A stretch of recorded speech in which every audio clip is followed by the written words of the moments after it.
자, 그렇다면 서문 내용을 본격적으로 들어가기 전에 11가지 규칙이라 했는데 이게 어떻게 차이가 나나요?를 간단히 설명을 드리겠습니다. 11가지 규칙, 첫 번째는 모든 운송 방식에 사용 가능한 규칙, 두 번째는 해상 내수로 운송에 사용 가능한 규칙이다. 근데 얘네는 보통 리스크, 위험이 어디서 인도되느냐, 그다음에 비용은 누가 부담을 하느냐, 이러한 부분에서 많이 갈리게 되는데요. 자, 보시면은 EXW 같은 경우에는 셀러는 공장에서 물건을 둡니다. 그러면 의무가 끝나요. 그 이후로 생기는 위험과 비용은 모두 바이어 부담이다. 보통 이것을 EXWE 조건이라고 하고요. 그 다음에 인코텀즈 2000에서는 11가지를 둘로 나누지 않고 4가지로 나눴습니다. E, F, C, D. 인코텀즈 2010은 비록 4가지로 나누지 않았지만 이 기준을 두고 보면은 좀 더 편하게 공부를 할 수 있는데요. F 3가지, FCA, FAS, FOB 이 중에 2가지는 해상 운송, 1가지는 복합 운송에 사용되는데요. 얘네는 보통 어디서 끝나냐? 매도인이 위치한 국가와 매수인이 위치한 국가 어느 사이에서 매도인의 의무가 끝난다. 비용도 넘어간다. 라고 봐주시면 될 것 같아요. C는 어떻게 다르냐? C는 이제 이쪽으로 넘어옵니다. 바이어 국가 어딘가 혹은 바이어와 가까운 어딘가에서 의무가 끝나고 비용도 넘어간다. D는 무엇이냐? 매수인이 있는 그 코앞까지 오는 것이 D 조건이다 라고 어느 정도 추상적으로 의무를 잡고 넘어가시면 좋을 것 같아요.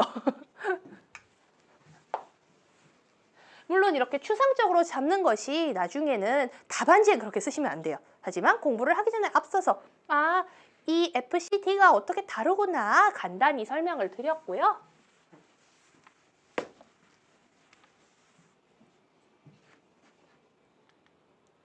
그 다음에 말씀드렸다시피 각 7가지 조건에는 20개의 내용이 들어간다. A1에서 A10까지, B1에서 B10까지. 자, 그럼 A1에서 A10, B1에서 B10에서 무슨 내용을 다루냐? 각각 A1은 매도인의 의무고 B는 매수인의 의무다. A1, B1 각각은 자, 매도인은 이러한 의무가 있다. 매수인은 이러한 의무가 있다. 뭐 아래에서 예를 들어서 EXW 조건으로 하게 되면은 매도인은 이런 의무가 있고 매수인은 대체적으로 이런 의무를 해야 한다. A2, B2로 넘어오게 되면은 라이센스, 어토리티스, 시크릿 이렇게 보안이나 뭐 허가 이런 거에 대해서 혹은 통관 이런 거 누가 하느냐? EXW 아래에서 매도인은 이 정도의 통관 의무를 지면 되고 매수인이 이 정도의 통관 의무를 지면 된다. A3, B3, Contract of Carriage and Insurance. 운송 보험 계약은 누가 하냐? EXW 아래에서는 운송은 어떻게 매도인은 뭐 하고 인슈어런스는 뭐 한다. 매수인은 이렇게 한다. 이러한 식으로 이해를 해주셔야 돼요. 어떠한 조건 아래에서 매도인은 A3에 따라서 뭘 해야 한다. 그리고 그러면 우리는 뭐에 중점을 두어야 하냐? 10가지가 있지만 중요한 것은 A3, A4, B, A3, B3, A4, B4, A5, B5, A6, B6 요 4가지 부분에 초점을 두어서 공부를 해야 한다. 가장 처음에 보면 좋은 것은 무엇이냐? 여기다. 아까 말씀드렸다시피 C조건, E조건, F조건, C조건, D조건은 비용과 위험의 분기점이 서로 달라집니다. 그 분기점을 명확히 설명해 주는 것이 각 조건별 A4, B4이기 때문에 룰스 공부를 하기 전에 앞서서 요 부분을 먼저 보고 시작을 하시면 좀 더 인코텀즈 공부를 하는 것이 수월하겠다라고 설명을 드리고요. 나중에 공부를 하기 전에 이 A1에서 B10까지 나와 있는 이 목차의 제목을 꼭 머릿속에 숙지를 해주셔라. 내가 어디를 공부하고 있는지 그 방향을 잃으면 공부가 재미가 없어져요. 항상 내가 어디를 공부를 하고 있는지 지표가 될 수 있기 때문에 각 B5가 제목이 무엇인지, B4가 제목이 무엇인지 항상 이것을 머릿속에 넣고 공부를 하셔라 라고 주의를 드리고 싶고요. 자, 그러면은 드디어 인코텀즈가 어떻게 구성이 되어 있는지, 무엇에 대해 설명을 하는지 긴 설명을 마치고 이제 인코텀즈 2010의 본문을 보도록 할 텐데요. 2권을 펴서 2권 인코텀즈를 들어가시면 개별 규칙에 대해서 먼저 설명을 하고 있는데요. 개별 규칙은 다음번에 수업을 하기로 하고 오늘은 확 넘기셔서 총칙 부분을 먼저 펴주시면 되겠습니다. 교재는 지금 180페이지 봐주시면 되겠고요. 자, 말씀드렸다시피 총칙은 총 5가지로 구성이 된다. 사용 방법, 주요 특징, 규칙의 변형, 서문의 지위, 용어 설명. 그리고 옆으로 가시게 되면 이번 시간에 처음 설명드렸던 인코텀즈 2010의 정의에 대해서 얘기를 하고 있습니다. 인코텀즈 규칙은 뭐예요? 세 자리의 문자로 이루어진 일체의 정형거래 조건을 설명한다. 인코텀즈 규칙은 보통 업무, 의무, 비용, 위험을 설명한다 라고 정의에 대해서 말씀을 드렸고요. 이번 시간에는 주요 특징을 잠시 스킵하고 사용 방법과 서문의 지위를 먼저 공부하도록 할 텐데요. 사용 방법을 들어가기에 앞서서 과연 이 서문의 지위가 무슨 내용이냐를 먼저 보도록 하겠습니다. Introduction 와 룰이 있는 인코텀즈 2010에서 이 서문은 대체 어떠한 지위를 가지고 왜 우리가 이거에 대해서 깊게 공부를 해야 하느냐? 보세요.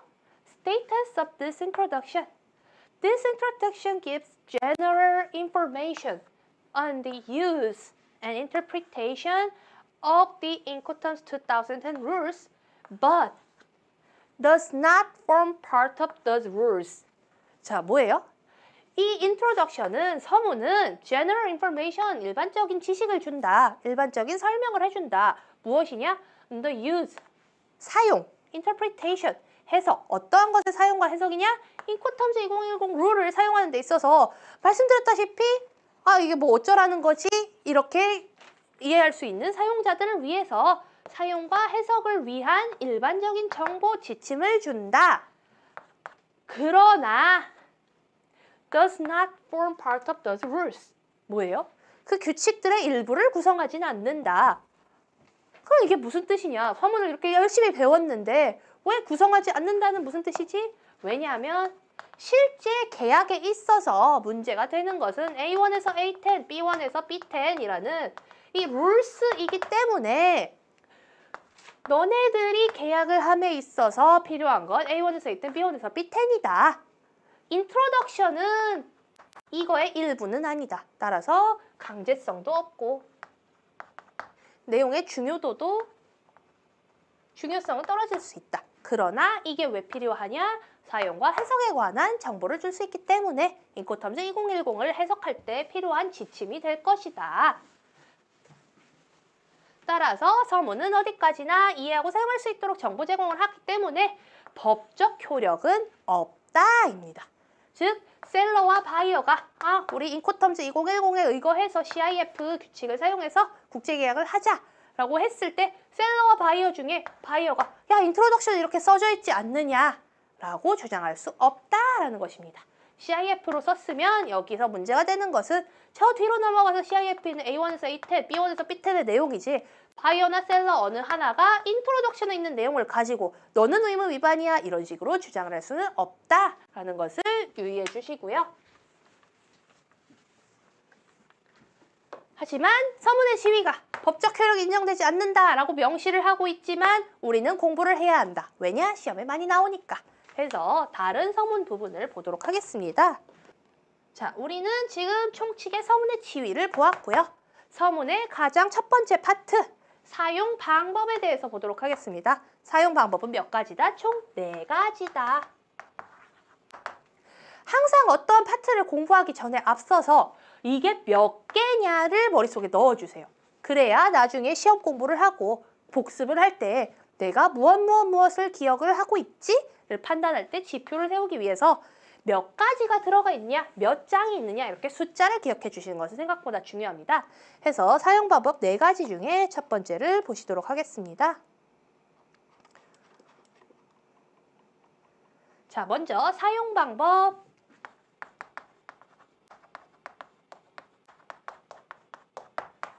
번째는 인코텀즈 2010 규칙을 매매 계약에 삽입하여라. Incorporate the Incoterms 2010 rules into your contract of sale. 자, 뭐냐? Incoterms, if you want the Incoterms 2010 rules to apply to your contract, you should make this clear in the contract through such words as the chosen Incoterms rule, including the named place, followed by Incoterms 2010. 뭐예요? 너가 만약에 너의 계약에서 인코텀즈 2010을 사용하고 싶다. 그러면 you should make this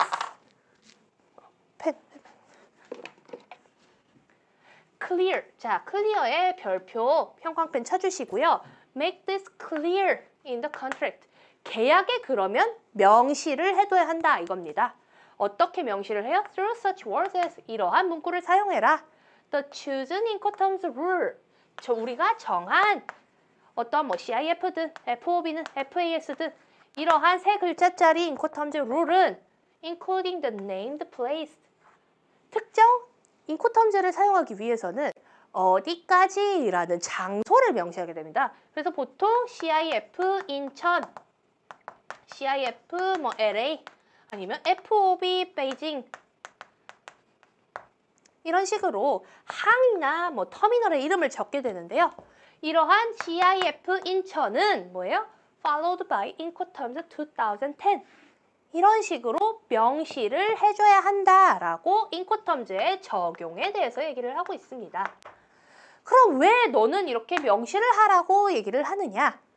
아까 말씀드렸다시피 인코텀즈 2010은 통일 규칙입니다. 무슨 규칙이에요? 해석을 위한 통일 규칙이고 인코텀즈 2010 자체가 법적인 강제성은 없습니다. 사용을 위한 규칙을 만들어 놨지만 셀러와 바이어가 이것을 법적으로 써야 한다라는 의무가 없기 때문에 셀러와 바이어는 명확히 합의를 해줘야 돼요. 뭐라고 합의를 하냐? 너와 내가 CIF라는 정형거래 조건을 쓸 건데 나중에 문제가 발생했을 때 뭐를 기준으로 해석을 할 것이니를 명확히 합의를 해줘야 한다. 클리어하게 얘기를 해줘야 한다 이거예요. 예를 들어서 인코텀즈 뭐 CIF로 하자 라고 하게 되면 어떤 문제가 생길 수 있다? 인코텀즈 2000이냐 1090이냐 2010이냐 이런 문제가 있을 수 있기 때문에 뭐예요? 사용을 하고 분쟁의 소지를 없애기 위해서는 CIF는 인코텀즈 2010 혹은 인코텀즈 2000 이렇게 버전과 함께 명확히 명시를 해줘야 인코텀즈 2010의 사용이 가능하다라고 조언을 하고 있고요.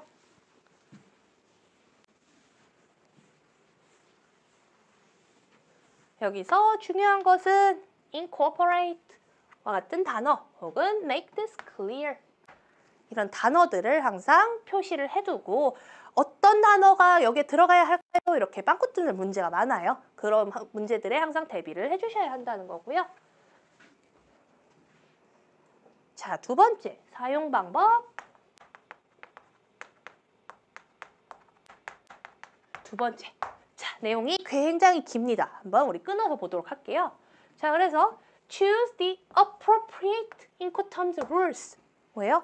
적절한, 적합한 인코텀즈 룰을 사용해라. 인코텀즈 룰이 총 몇 개예요? 11가지가 있다. EXW부터 DDP까지 있는데 어떠한 것에 적합해야 할지 자, 셀러와 바이어가 어떤 거래 상황에 있는지를 고려를 해서 11가지 중에 적절한 걸 선택을 해야 나중에 분쟁의 소지가 없다. 나중에 너네가 너무 힘들지 않다라는 의미인데요. 자, 한번 보실게요. The chosen Incoterms rule needs to be appropriate to the goods, to the means of their transport, and above all, to whether the parties intend to put additional obligations. For example, such as the obligation to organize carrier insurance on the seller on the buyer. 자, 첫 번째 파트는 뭐에 대해서 얘기를 하느냐? 어떤 내용을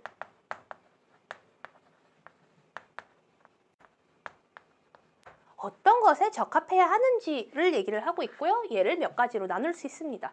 그래서 선택된 인코텀즈 룰은 첫 번째, 상품에 적합해야 한다. 상품이 살물이냐, 상품이 공산품이냐에 따라서 적합해져야 하고요. The means of their transport. 뭐예요? 운송 수단에 적합해야 한다. 아까 말씀드렸다시피 해상 운송이면 해상 운송용을 사용하는 게 좋지. 복합 운송용을 사용하지 말라. 이런 거고요. 세 번째, above all. 여기 형광펜 쳐주시고요. 뭐가 가장 중요하냐? 그 각각의 당사자가 또 다른 additional한 obligations. 의무를 넣을지 말지를 선택을 해야 한다. 예를 들어서 carriage나 insurance, 운송계약이나 보험계약을 셀러가 할지 바이어가 할지. 자, 그래서 정리해 볼게요. 어떤 내용에 적합해야 돼요? 첫 번째, 상품에 적합해야 한다. to the goods. 두 번째, 운송수단에 적합해야 한다. 세 번째, additional한 의무가 있는지 없는지. 이렇게 첫 번째 파트를 정리하고요. 두 번째, the guidance note to its Incoterms rule contains information that is particularly helpful when making this choice. 뭐예요? 아까 말씀드렸다시피 각 룰은 가이던스 룰과 가이던스 노트와 A1에서 A10, B1에서 B10으로 이루어지고 있는데요. 그런 가이던스 노트는 어떤 역할을 하느냐? contains information. 정보를 포함하고 있다. 뭐에 포함하고 있냐? That is particularly helpful when making this choice. 무슨 choice예요? 11가지 조건 중에 우리가 어떤 조건을 선택할지에 특별히 도움이 되는 내용을 담고 있다. 자, whichever Incoterms rule is chosen, the parties should be aware that the interpretation of their contract may well be influenced by customs particular to the port of place being used. 굉장히 긴 문장인데요. 자, whichever, 어떠한 것이, 어떤 것? Incoterms rules. 어떤 룰이 선택되던 간에 당사자들은 should be aware. 자, 여기 형광펜 하나 쳐주시고요. 무엇을 인지해야 한다. 어떤 것을 인지해야 하냐? Interpretation of their contract. 그들의 계약의 해석은 may well be influenced by customs particular to the port or place being used. 뭐예요? 그들의 계약이 이루어지는 항구나 장소에서 특정되어 있는 관습의 영향을 받을 수 있다. 자, 이건 또 뭔 소리냐? 우리는 한국에 있는 셀러가 미국에 있는 바이어에게 특정한 뭐 예를 들어 TV를 보낸다고 합시다. 그래서 우리는 CIF를 해놨어요. CIF로 결정을 해놨기 때문에 한국에서 이러한 캐리지, 운송계약도 해줘야 하고요. 인슈런스, 보험계약도 해줘야 합니다. 하지만 미국에서 일반적으로 보험계약은 셀러가 하는 거 아니야? 바이어가 하는 거야. 우리는 이게 관습이야. 라고 하게 되면은 뭐예요? CIF에서 보험계약이 한국의 셀러가 아닌 바이어가 해야 할 수도 있다. 즉, 인코텀즈 2010은 법적인 강제성이 없다. 고로 그 지역에서 특정되어 있는 관습의 영향을 받을 수도 있기 때문에 너네는 이걸 유의를 해 두어라. 즉, 자기 스스로, 인코텀즈 스스로의 한계를 좀 얘기를 해주고 있다라고 보시면 될 것 같아요. 해서 이 긴 내용은 이렇게 긴 규칙을 볼 때는 어떤 식으로 해주셔라? 의미 단위로 끊어주셔라. 첫 번째, 뭐예요?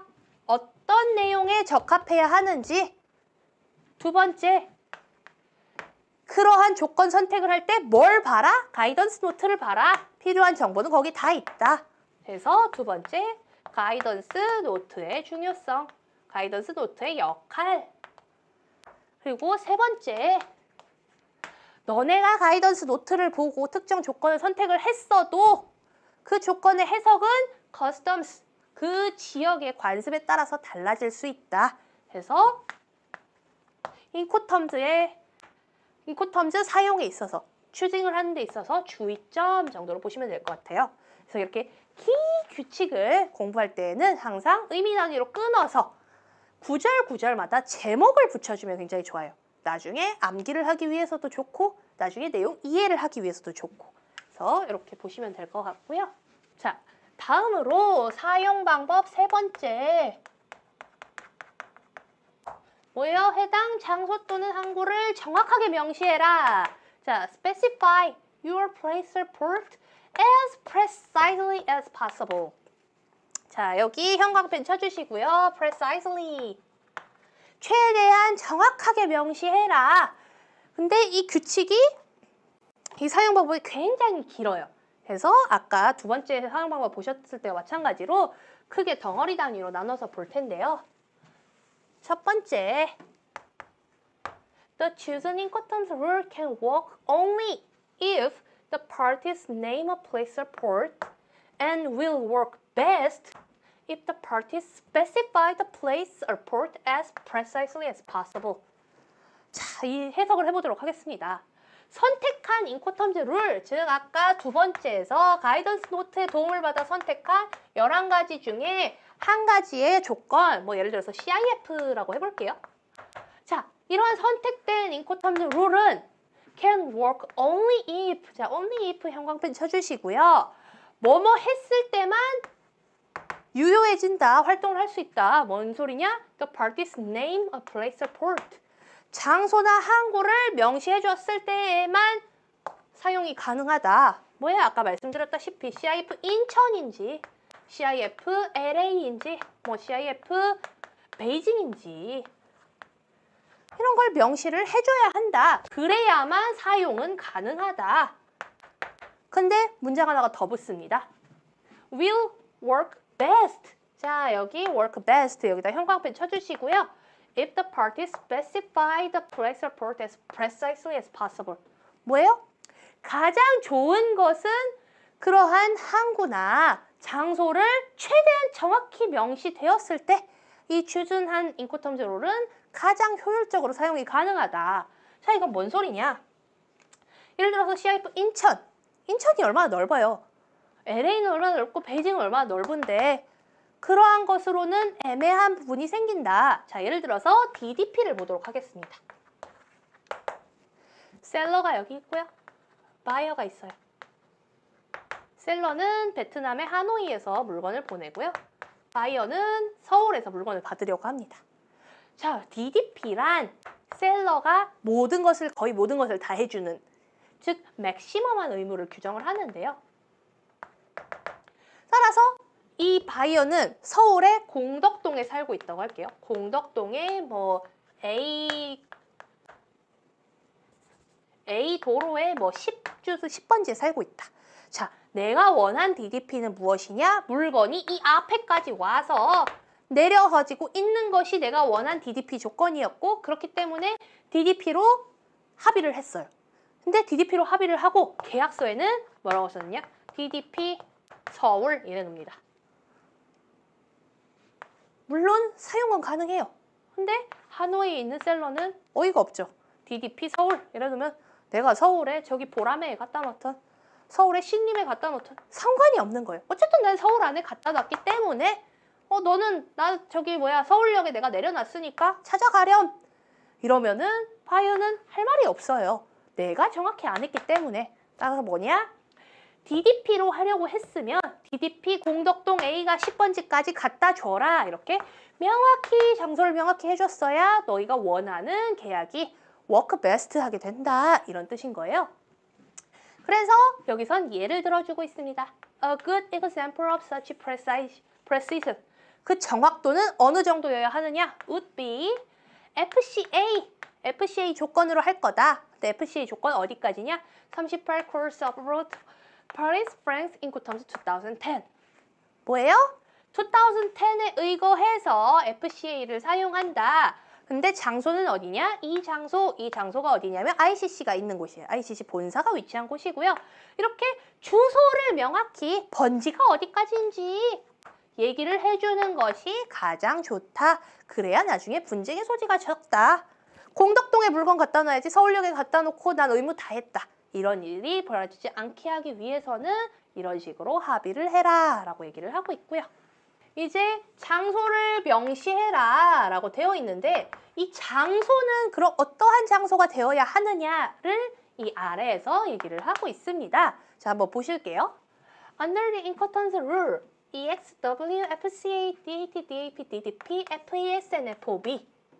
The named place is the place where delivery takes place and where risk passes from seller to the buyer. 자, 여기서 몇몇 가지 조건들이 나열이 되었는데요. 적어볼게요. EXW, FCA, DAT, DAP, DDP. 그리고 FAS, FOB. 왜 순서가 이렇게 나왔겠어요? 앞에는 모든 운송 방식에 사용 가능한 것, 뒤에는 해상 내수로 운송에 사용 가능한 것, 총 몇 개? 7가지는 뭐예요? 이 뒤에 장소가 붙는다.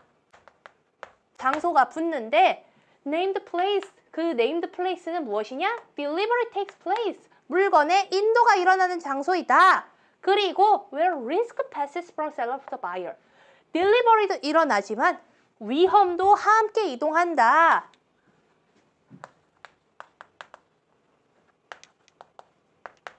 자, 그러면 앞에 이걸 명시를 해놨으면 뒤에 것들은 뭔가 다른 내용이겠죠? 뭐에서 달라지는지 한번 보실게요. Under the Incoterms rules, CPT, CIP, CIPR, and CIF, the named place differs from the place of delivery. 뭐예요? C 조건들 CPT, CIP, CIPR, CIF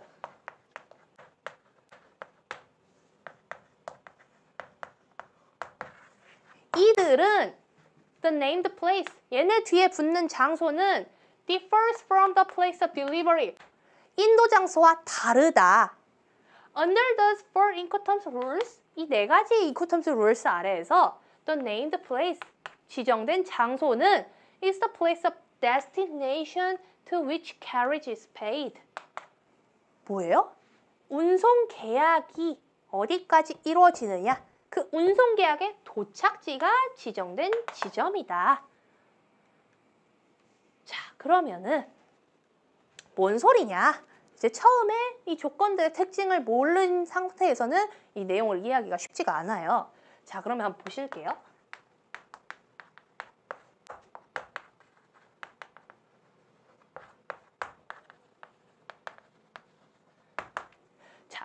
이 앞에 7가지는 딜리버리와 리스크가 함께 지동되는 장소라고 합니다. 자, 국제무역거래는 셀러와 바이어 사이에 이루어지는 거래이고요. 셀러는 바이어와 계약을 할 때 운송계약의 여부를 결정을 해야 합니다. 운송계약을 셀러가 할지 바이어가 할지. EXW에서는 이 의무가 바이어에게 있고요. FCA와 FAS, FOB, 일명 F 조건으로 불리는 경우 운송계약의 의무가 바이어에게 있습니다. 그러나 DAT, DAP, DDP와 CPT, CIF, CFR, CIF, C 조건과 D 조건의 경우는 운송계약을 누가 하느냐? 셀러가 합니다. 해서 적어보면요. 예를 들어서 EXW 조건으로 한국에 있는 셀러와 미국에 있는 바이어가 계약을 합니다. 그러면 미국에 있는 바이어는 운송계약을 하여서 셀러의 공장에서부터 물품을 가지고 와야 해요. 그리고 셀러는 그 공장에 물건을 놓으면 의무가 끝나고 그 순간 위험도 같이 이전됩니다. 그리고 만약에 F 조건으로 한다. FCA, FAS, FOB와 같이 F 조건으로 계약을 하는 경우에 바이어가 마찬가지로 운송계약을 합니다. 운송계약을 하고 셀러가 선측에 물품을 둔다던가 혹은 셀러가 바이어가 결정한 어느 일정 장소에 갖다 놓고 바이어가 지정한 운송인에게 물품을 준다. F 조건. 여기서 운송계약을 바이어가 했기 때문에 리스크, 위험도 같이 이전을 하고요. 이 장소까지만 셀러의 의무가 이행이 되면 됩니다. 그러나 D 조건의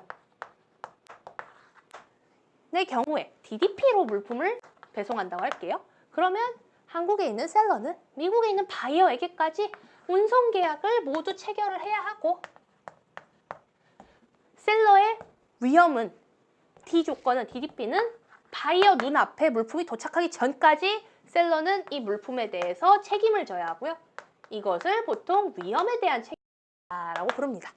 따라서 예를 들어 DDP LA에 몇 번지 몇 가까지 갖다 놔라 이런 식으로 계약을 했다라고 하면은 셀러의 리스크는 이 LA 여기까지 가지고 갈 때, 즉 딜리버리 인도가 이루어지는 이 장소까지 셀러는 책임을 져야 합니다.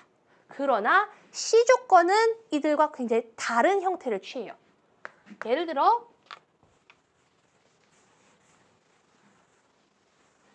한국에 있는 셀러와 미국에 있는 바이어가 CIF 조건으로 계약을 체결합니다. CIF 조건으로 계약을 체결을 하고 한국에서 인천항에서 물품을 실어서 바이어는 LA항에서 물품을 받는다고 해볼게요. CIF는 뭐다? 해상 내수로용 운송이기 때문에 항구와 항구 사이의 운송이 이루어져야 한다. 따라서 CIF 인천항에서 LA항까지 이동을 합니다. 근데 아까 뭐라고 말을 했어요? CPT, CIF, CF, CIF의 경우에는 지정된 장소는 딜리버리된 장소와 다르다. 여기서 딜리버리가 이루어지는 장소는 어디다? 인천이다. 셀러는 인천항에서 물품을 실어 보내면 그때부터 리스크를 지지 않습니다. 바다에 띄워진 이 배에 실려진 물품의 위험은 바이어 잘못이에요.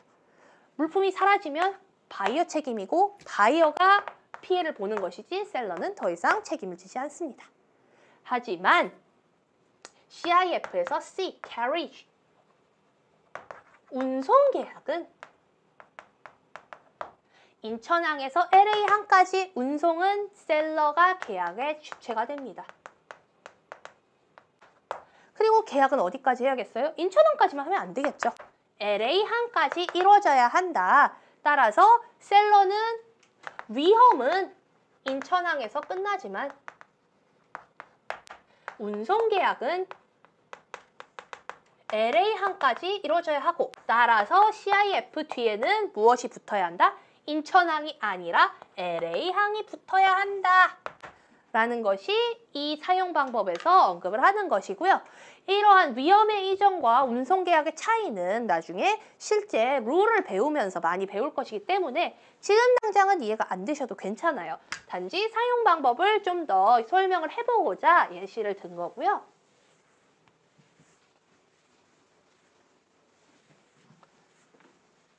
그럼 여기서 중요한 건 무엇이다? 외워줘야 할 건 여기에 어떤 조건이 들어가는지 그리고 이 위에는 어떤 조건이 들어가는지 얘네를 구분해서 봐주셔라. 그리고 암기는 이러한 부분을 위주로 해주셔야 한다라는 것이고요.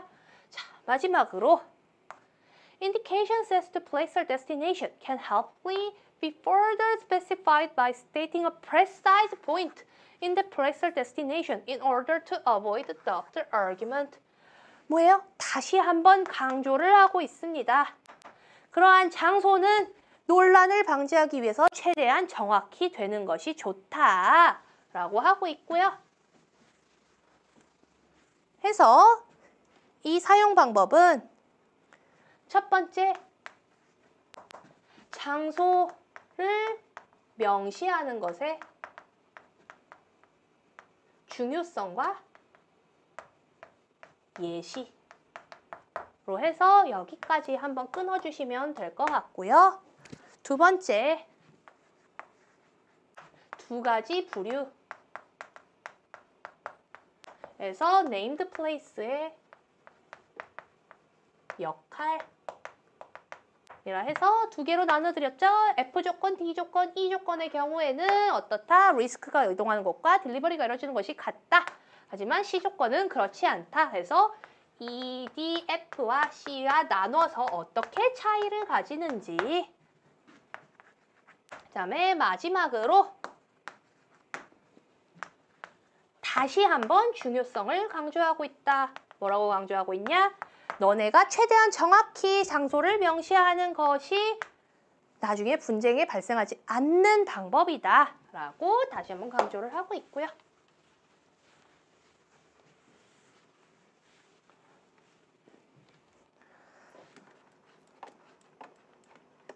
마지막으로 사용 방법 네 번째.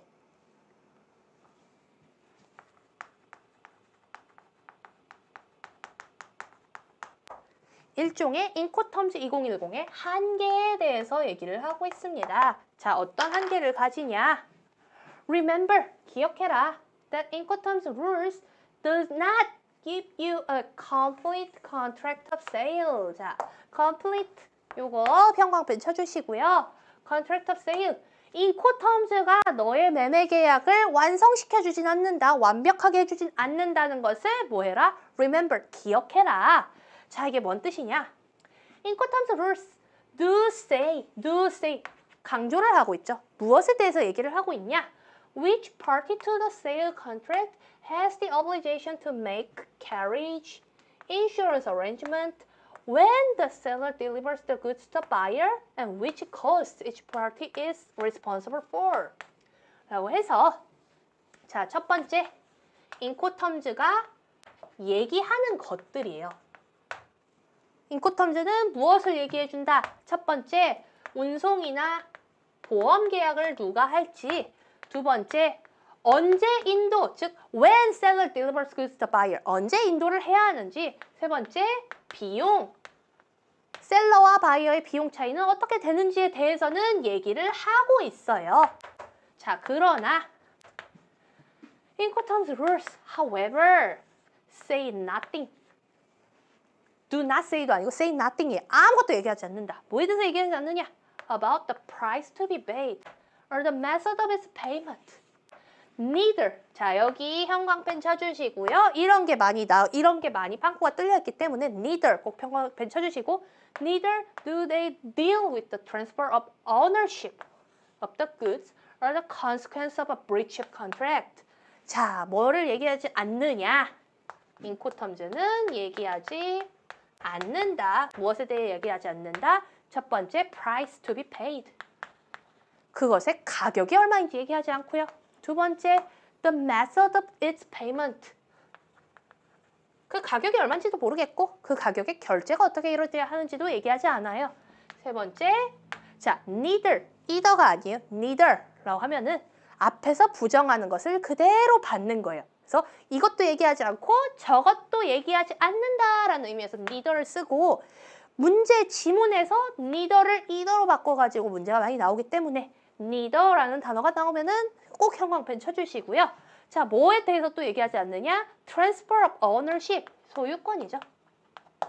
물품을 인도는 내가 얘기를 하겠다. 하지만 그에 따른 소유권의 이전은 난 모르겠다. 이거예요. 마지막으로 breach of contract, 계약 위반에 대해서 결과는 어떤 것이냐도 얘기하지 않는다. 즉, 이게 이렇게 세 가지, 네 가지 얘네의 차이를 꼭 암기를 해주셔야 돼요. 왜냐하면 이 부분에서 문제가 굉장히 많이 나오기 때문에. 따라서 인코텀즈가 얘기하는 것은 이러이러한 것은 얘기하지만 인코텀즈는 얘네에 대해서는 얘기하지 않는다. 그래서 뭐 어떡하라는 것이냐? These matters are normally dealt with through express terms in the contract of sale or in the law governing that contract. 내가 인코텀즈는 얘기하지 않는다. 그럼 누가 얘기를 해주느냐? 너네의 계약 조건이 얘기를 해줄 테고 너네를 다루는 법조문으로 봐라. The parties should be aware that mandatory local law may override any aspect of the sale contract, including the chosen incoterms rule. 자, 뭐예요? 첫 번째는 인코텀즈는 이런 거 얘기하고 두 번째 인코텀즈는 얘기하지 않는 건 이거야. 얘네는 누가 얘기를 해줘요? 계약 조건이나 법조문이 얘기를 해줘요. 마지막으로 인코텀즈의 명확한 한계를 짚고 있습니다. 무슨 한계냐? 당사자들은 aware, should be aware, 인지를 해야 한다. mandatory local law, 강제적인 local law, 그 지역의 법률은 may override any aspect of the sale contract, 너네가 정한 계약의 어떠한 조항도 뛰어넘을 수 있고 또한 마찬가지로 including, 자, including 형광펜 쳐주시고요. 너네가 정한 인코텀즈 룰까지도 mandatory local law 앞에서는 하위의 법이다. 따라서 우리는 인코텀즈 CIF로 했는데 왜 local law로 인해서 내가 이 의무를 져야 하느냐? 라고 주장할 수 없다는 거예요. mandatory local law는 다른 모든 것들을 우선한다. 라고 얘기를 하고 있고요. 이 문장에서 굉장히 빵꾸 뚫기 좋은 단어들이 많기 때문에 자, mandatory 형광펜 쳐주시고요. local에도 한번 형광펜 쳐주시고요. may override 형광펜 쳐주시고요. including, 자, including, excluding 이 그 단어 두 가지도 항상 나오면은 형광펜 쳐주셔야 돼요. 왜냐? 문제에서 excluding 이래 놓으면은 제대로 공부하지 않았다면은 그냥 읽고 넘어갈 수 있기 때문에 including 여기까지 형광펜 쳐주시고요. 따라서 한계는 뭐냐? mandatory local law가 항상 우선한다. 해서 이렇게 총 3가지로 나눠서 공부를 해주세요.